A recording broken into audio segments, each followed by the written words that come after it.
Praise the lord. దేవునికి స్తోత్రం కలుగును గాక. దేవుని బిడ్డలారా, దేవుని వాక్యంలో ఒక బావ మరదళ్ళను మనం చూస్తాం. వీరిద్దరూ కలిసి ఎన్ని దుర్మార్గాలు చేశారో తెలుసుకుందాం. వీరిద్దరూ కలిసి చేసిన దుర్మార్గములను తెలుసుకొనక మునుపు వీరు ఎవరో మనం తెలుసుకుందాం.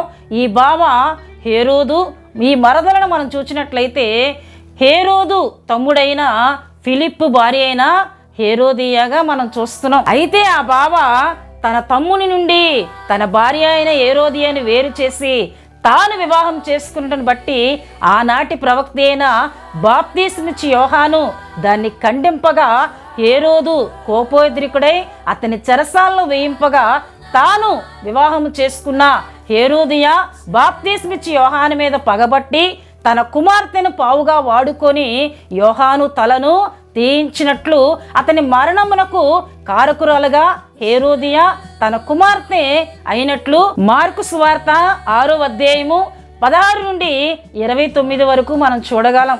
ఇలాంటి వారు ఆనాడే కాదు, ఈనాడు కూడా లేకపోలేదు.